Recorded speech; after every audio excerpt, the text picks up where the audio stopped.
करो रे यतन सखी साई मिलन की।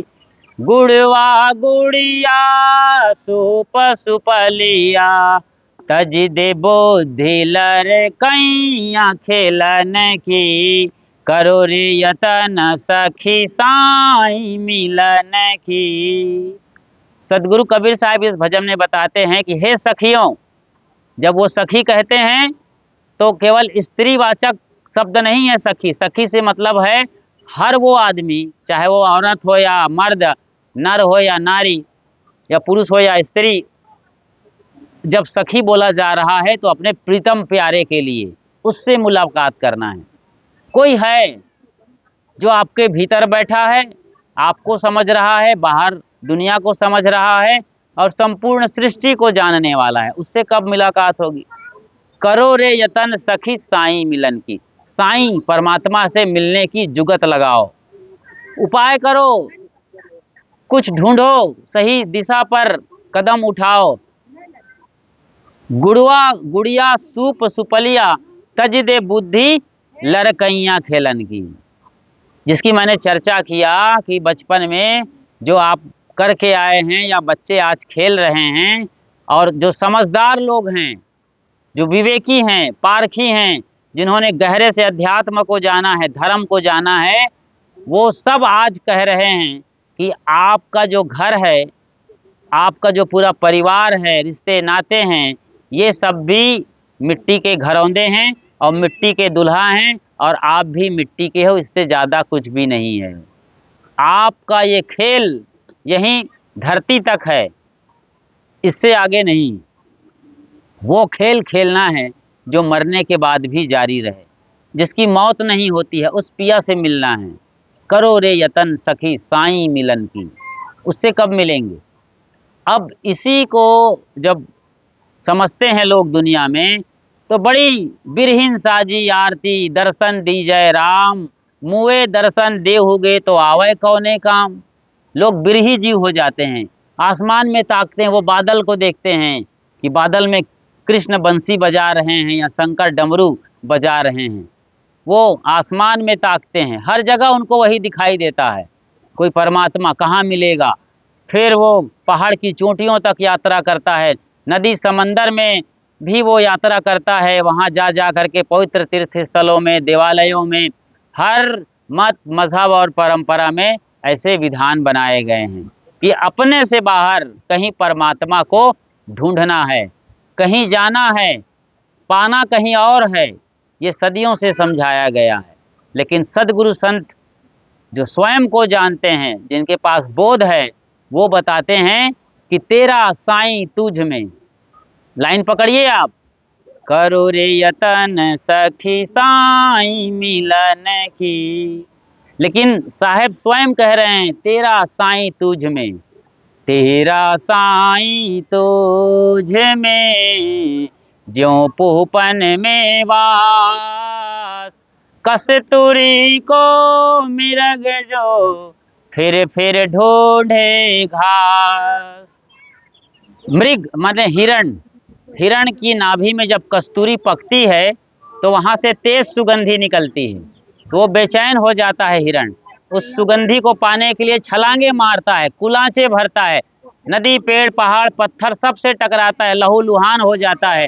थक कर हार कर जब गिर जाता है, तब उसे मालूम पड़ता है कि ये सुगंधी कहीं बाहर से नहीं, मेरे अंदर नाभि से आ रही है। पहली बार मालूम पड़ता है। ऐसे ही आप लोग सारी दुनियादारी करते हैं, जड़ पिंडी को रगड़ रगड़ के नहलाते हैं, धुलाते हैं, मंदिर जाते हैं।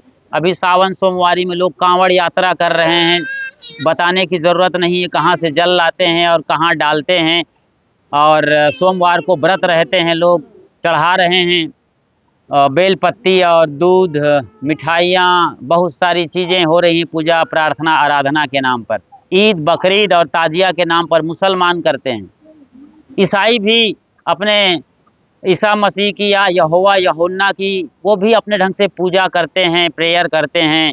और जब उनका मौका आता है, गुड फ्राइडे वगैरह वगैरह, ईस्टर आता है, या साल के आखिरी हफ्ते में जो उनका प्रोग्राम शुरू होता है 26 को, क्रिसमस डे वगैरह वगैरह, तो ये सब करते हैं। सब कहाँ कर रहे हैं? अपने प्रीतम को पाने के लिए। अब प्रीतम कहाँ है? भीतर बैठा हुआ है।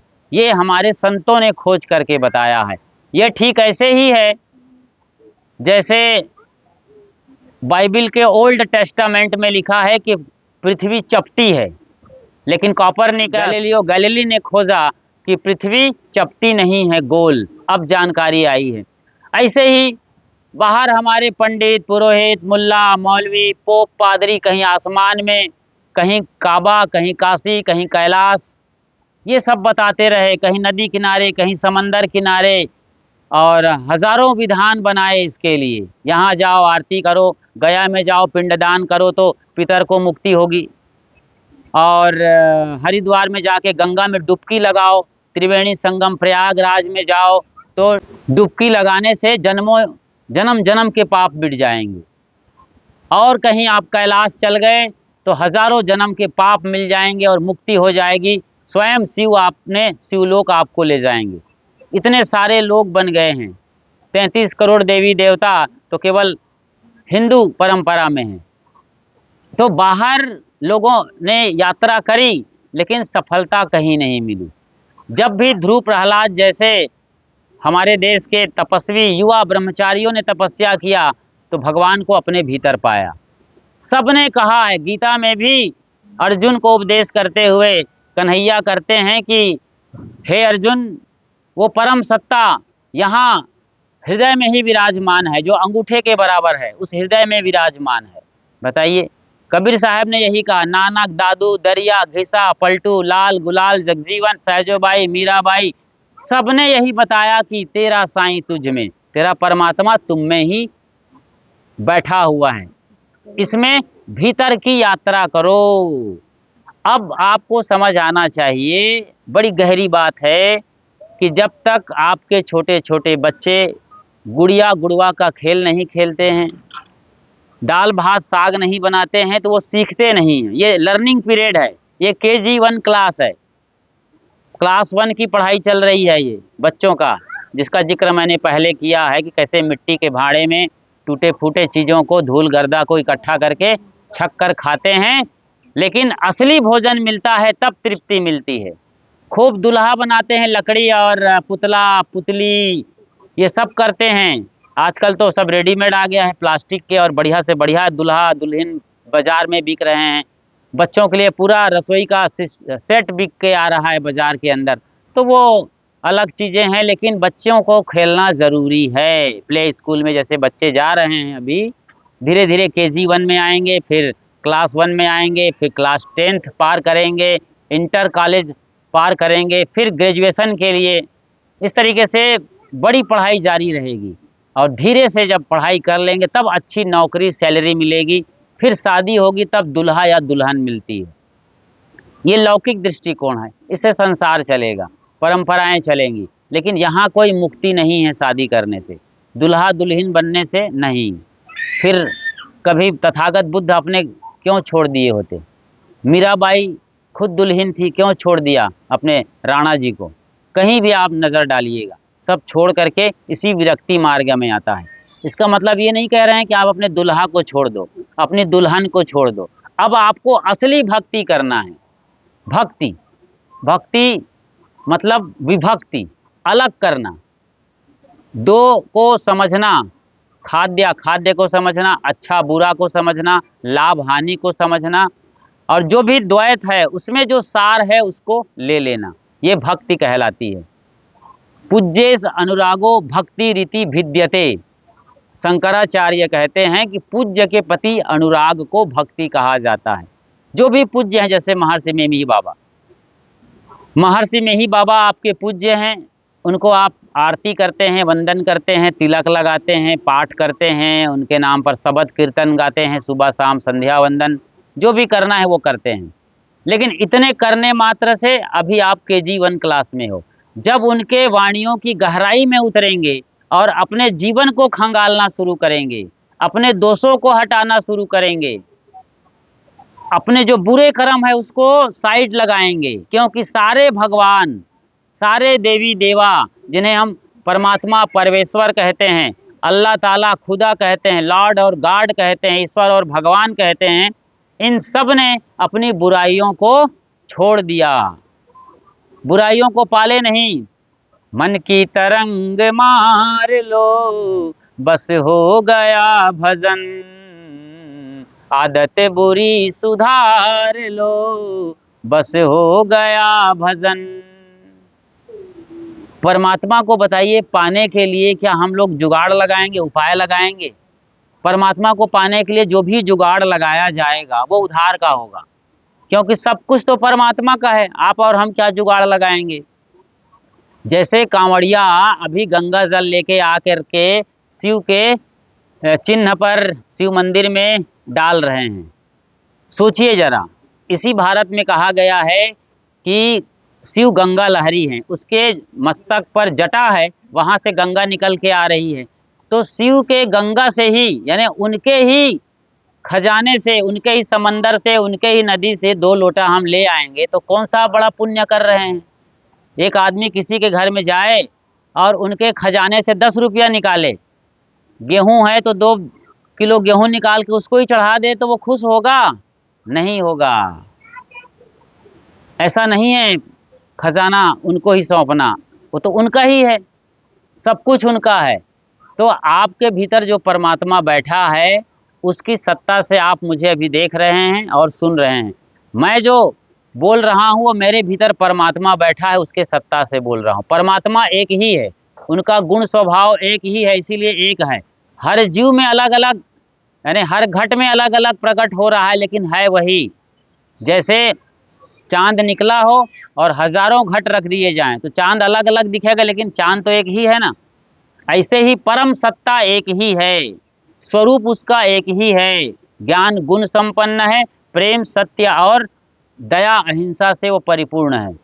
तो मेरे शरीर से जो भी होता है, मेरे मन से जो भी होता है, वो उनकी ही कृपा से होता है।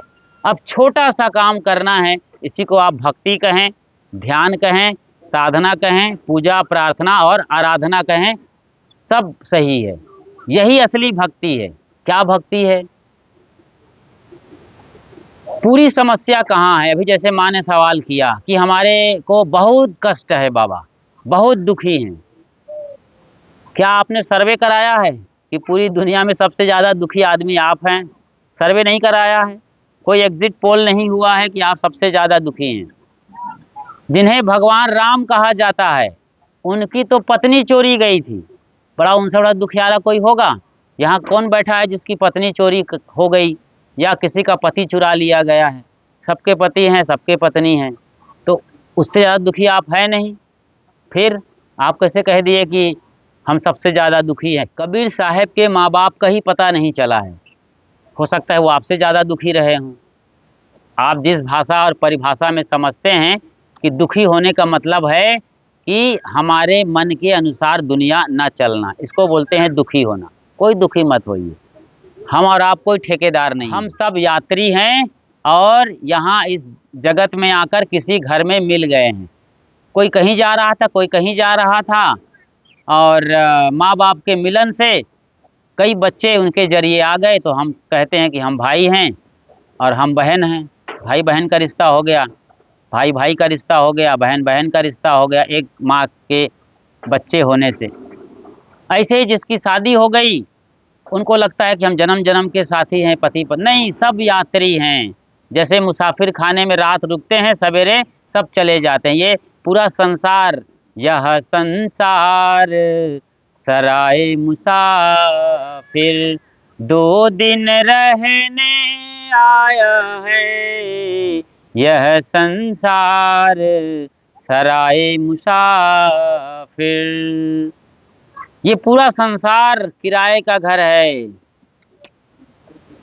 मुसाफिर खाना है। यहाँ कुछ घंटे के लिए हैं, वो घंटा किसी का 10 साल का है, किसी का 50 साल का है, किसी का 70 साल तक, किसी का 100 साल तक जोड़ी चल रही है, लेकिन जाना अलग अलग है। अब क्या करें? अब भक्ति क्या है, साधना क्या है, ये मूल बात है। अभी अभी मैंने बताया माँ की बात कि ये कह रही है कि मैं सबसे ज़्यादा दुखी हूँ। सबको लगता है हम दुखी हैं, क्योंकि बहू उसके कहे में नहीं है, बहू के साथ झगड़ा है सास को, बेटा शराबी कबाबी हो गया है, नालायक निकल गया, बदतमीज निकल गया, इतना गंदा हरकत कर रहा है बेटा कि आज वो थाने में बंद है, फांसी भी होने वाली हो सकती है, कुछ भी हो सकता है। मतलब सब रिश्ते नाते छिन्न भिन्न हो गए हैं इस कलयुग में।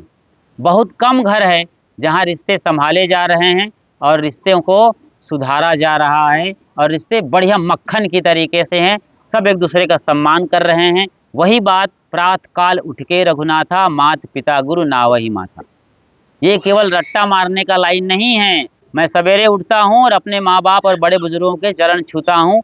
वो उस वक्त बोल रहे थे सभा में अपने लोगों को, हम में से कितने हैं जो अपने माँ बाप के चरण छूते हैं, राम को मानते हैं, राम की पूजा करते हैं, लेकिन राम की नहीं मानते हैं।